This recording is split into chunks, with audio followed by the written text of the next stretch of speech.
question ko, lahat kayo pwedeng sumagot pero hindi nyo pwedeng sagutin verbally. Okay? Ang sasagot nyo doon sa video nyo. Sino sa inyo ang gumawa ng home workout? Huwag nyo sagutin. Hindi nyo ipakita. Okay? So kung ano yung pinakita ninyo, yun yung sagutin. Kung hindi maganda yung pinakita nyo, yun yung home workout. Kung maganda yung pinakita nyo, may ginawa kayo sa sarili. Not everybody nagkakaroon ng chances na makapaglaro sa ganitong klase ng gandang tournament. Okay? So ano yung gusto kong ipakita ninyo? Sa tingin nyo? Pahalagahan ninyo siya. Kailangan ma-appreciate namin yung effort na gagawin. Inside and outside. Tondo FC has a culture of play. And we pass on that culture. Maganda yung team effort, rotation. That's the culture that we want to impart to them. Pag naglalaro kayo sa league, you're not just competing. You're not just winning. You're not just losing. You're sharing. Nakuha? Ano yung pinakita ko niyo ngayon? You share the culture of football. Na i-judge kayo ng maayos yung performance niyo, sabihin niyo sa amin na worthy kayo to be here. Paano niyo siya gagawin? Irene. See? Diba? Mahirap siyang sagutin kasi you're not well prepared. Pag nagtatanong kami ng ganito, prepared kayo, confident kayo makasagot. Nagmamatter yung preparation before the game. So if you're not prepared, line up ko kayo.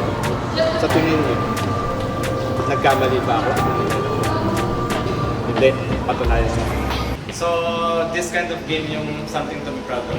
Okay? Yung pwede nyo pagmalaki. So tayo bilang atleta, tayo yung influential people in our community. So people are, ayan, ganun mo pero how can I become like you, di ba? If you put it into a good scenario, kayo yung nagsasabi sa kanila na whatever happens in life, kaya na i-achieve yan. So coming yung storya kanina, okay, you work hard together. 1-0, you're down. And then you work out together in the second half. And then you achieve the win. Okay? It's not only the 3-1 result. The way we want to play. Okay? Nagpapasa kayo sa ilalim. Pag may space sa gitna, that's how we want to play. Okay? That's what we want to share. So, yung tendency, maliit lang siya. But then, we have players who have big hearts. Tama ba? Yes! Okay? So, in my opinion, alam niyo yung kasabihan, do not doubt that a small group of thoughtful, committed person can change the world. It is in fact the only thing that matters. Okay, yung ripple effect, di ba, in a huge body of water, maglagay ka ng small droplets din. Ano mangyayari dun sa body of water? Magkakaroon ng wave, di ba? Magkakaroon ng movement. Diba? Yun yung ripple effect. So yung small droplet na yun, nagkaroon ng ripple effect dun sa malaking body of water. So that is you. Ganun kayo. Okay, kung napansin nyo yung video kagabi na sinend ko, ano yung sinabi ni Gary? Iba daw yung laro yung Exactly, diba? ibang In Filipino style of futsal, bihira lang yung gumagawa ng isang little FC nakikita. Diba? Something to be proud. Tama? You got it? So parang you guys are the yun yung small droplets na ginagawa. Pumasok na ba sa isipan ninyo na nangarap kayo na someday meron kayong may input or meron kayong may iambag for Philippine futsal? Wala pa. Hindi pa nagiging part ng pangarap nyo. Ano yung pangarap nyo? Parang gusto nyo maglaro, gusto nyo makakuha ng scholarship, di ba? So, as young as now, gusto kong i-implement sa inyo na someday kailangan magkaroon kayo ng impact for Philippine futsal. Sorry to say this, girls, pero we're not making a team here. We're making a soldiers of the sports. Soldiers. S-O-U-L. Soldiers. Kayo yung soldado. Kayo yung soldiers of the sports. So it's very meaningful. Para sa akin yung ginagawa natin is very meaningful. Kasi, in my opinion, yung Philippine futsal without this kind of team, it will not be. Kasi wala, paulit-ulit lang. Nakikita nyo, pag naglaro kayo sa mga one-day tournament, anong ginagawa ng mga players? Pasa, bira. Pasa, bira. Tapos pag na-counter attack, natakpan yung mga players. It's different. Tayo, ang ginagawa natin, before we attack, kailangan i-build up muna. Atakin yung palaban pag nagkaroon space na sila. Okay, it's just like in life. Tulad na sinabi ko on the first day of our campaign, build up what you are doing, kung ano man yan. If you want to become a police officer, build up yourself. Okay? And then attack at the right time. Educate yourself. Maganda. Educate yourself here in this game. Then attack at the right time, that's for you did it. Perlas de la Cantera. Yung sinasabi niya, yung Perlas de la Cantera is the jewel of the youth. So since siguro sila Ana at saka si Ayla, since they did not grow in style of futsal ng Tondo FC, kayo, since the YDP, ano yung pinapractice natin? Pass, takbo sa gitna, backwards. Pass, takbo sa gitna, backwards. So, paulit-ulit namin ginagawa. And yun nga, yung Perlas de la Cantera, since you are guys the jewels of the youth, alam ninyo kung ano yung ginagawa since the beginning. Parang ngayon, kung mapapansin niyo yung training sa 118, yung mga bata, ano yung lagi kong interview sa kanila? Diagonal passes, how to pass, diba? It's part of the culture. So yun yung we're trying to impart here in this kind of So it's more than just winning games. It's sharing your knowledge. Oh, yun yung gusto natin, Lara. That's exactly what we want. Kasi, kaya ang gusto kong mangyari in this team, kumbaga, lahat ng sinasabi sa inyo, you are the role model. Diba? Kung hindi nyo kayang gawin siya, then you're repeating the same pattern that you're doing. You're not unique. And everybody here in this world has different fingerprint. Sige, ulitin mo yung fingerprint niya. Iba yung identity. So our identity is possession. So, okay. Alam natin na piyesta ng Tondo ngayon, tama? Pero nandito kayo ngayon, instead of celebrating with your family, sino yung apektado ng piyesta ngayon? Piyesta ba sa inyo? Piyesta? May handa ba kayo? O, dediretso kami dyan. Ha? Anyway, so it's part of the sacrifice, okay? Instead of na nagsa-celebrate kayo ng piyesta doon sa Tondo, nandito kayo ngayon para matuto. For those players na who are looking for college, who are looking for college tsaka senior high school, this is the right moment na sumama kayo sa mga friendly games. Okay? Kayo naman, for the beginners, know the reason, alamin niyo yung reason kung bakit kayo naglalaro. Mahirap mag-aral sa kolehiyo kung wala kayong pang-matrikula. Tama? So ito yung weapon. Ito yung paano napunta sila Lovely dito tsaka si Dizon. Nirecommend ko na mag-try out, di ba? So andito na sila ngayon, nakikita nyo, ano yung difference ng public school sa ganitong klaseng facility. Kayo magsabi sa akin, maganda ba o hindi? Kompleto ba hindi? O, di ba? So kung gusto nyo mag-aral nang naglalaro kayo, maghangad kayo na makapag-aral sa DLSU, sa Enderan College, di ba? Para at least may purpose kung bakit kayo naglalaro. Alam ng magulang ninyo na kaya kayo naglalaro kasi meron kayong pangarap. Hindi yung naglalaro lang kayo for nothing. Mahirap yan pag naglalaro lang kayo for nothing. Nakuha? So ito yung dahilan kung bakit ako naghahanap ng mga friendly games. Hindi lang para matuto kayo, para masilip kayo ng mga coaches. Hindi tayo makontento naglalaro lang tayo for nothing. Yung football natin, we need to use it as a tool para ma-educate natin yung team. Pagka tumaas yung level ninyo and you find the right team, you find the right college. Ano sa tingin nyo ang gagawin nyo? Will you play for your college or will you play to represent Tondo? College. Both. Why? Bakit ka kailangan gawin yun? Kasi nagsipunta kami ng mga not like that. Yes, pwede nung suklihan niya. Pero ang mission niya dyan, yung next generation na pupunta dyan sa school na yan, kailangan ipakita nila sa coach na all the players na kayang maglaro. Yun yung shoulder niya. Saan galing? Tondo. Gagaling ng mga batang Tondo. May players pa ba dyan? Yun yung mission niya. Kuha nyo?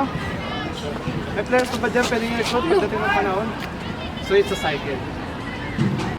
Ayokong makakita ng mga hard tackles, hard fouls coming from the back.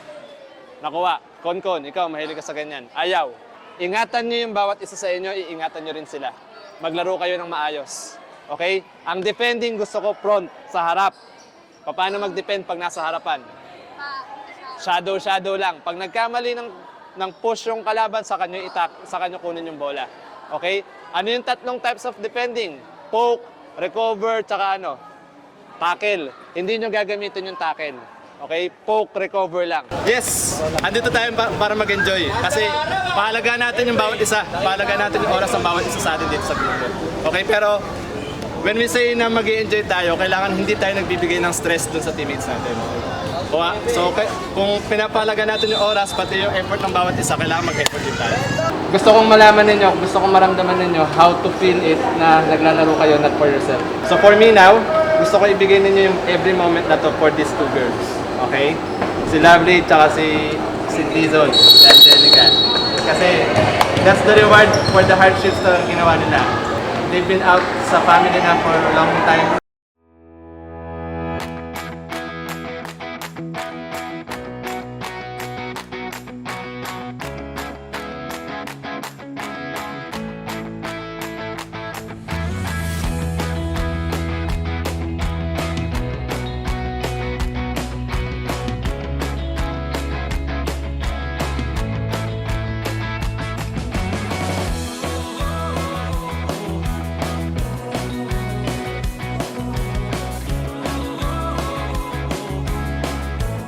May mga ganyang senaryo, hindi natin kayang kontrolin yung mga ganyang senaryo, nagkakaroon talaga ng ganyan. So may mga unfortunate events katulad ng nangyari kanina. So I need to focus on one side and then trust you guys that you will perform better.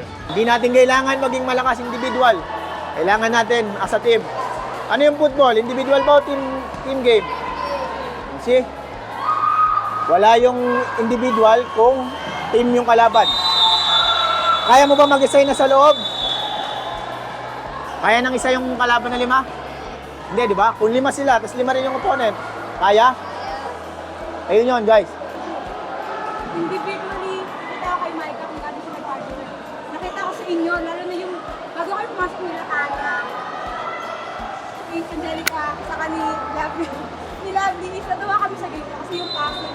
Nakuha niyo yung system ni Coach Dennis.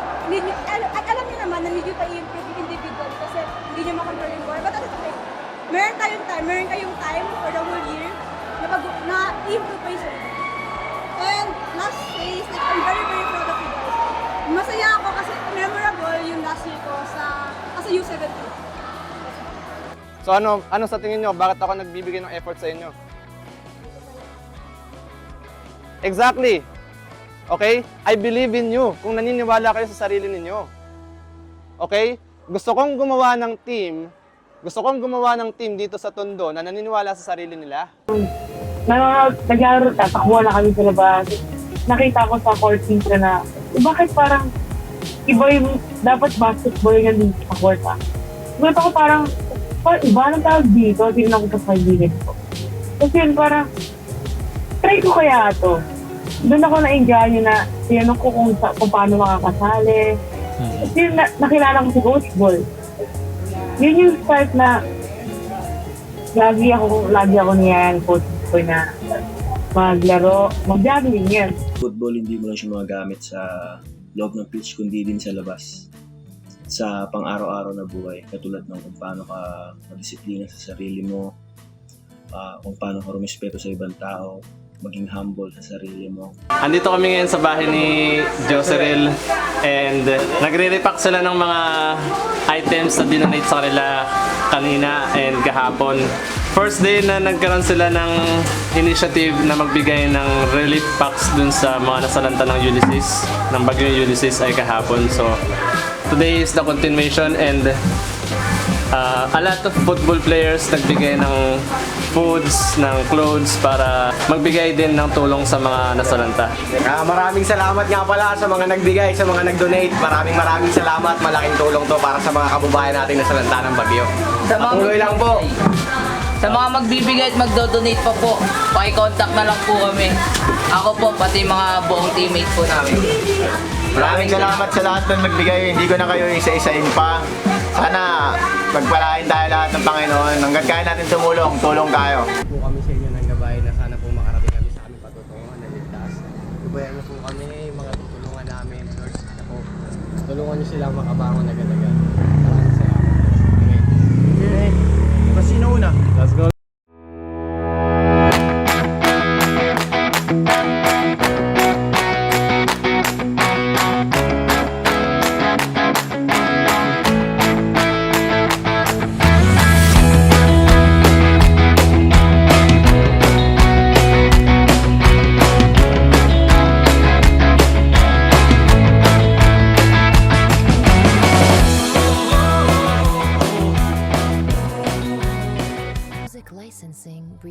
Maraming salamat sa mga players na patuloy na nag-aangat ng pangalan ng Tondo FC at sa patuloy na pagiging ehemplo sa mga batang manlalaro ng ating club.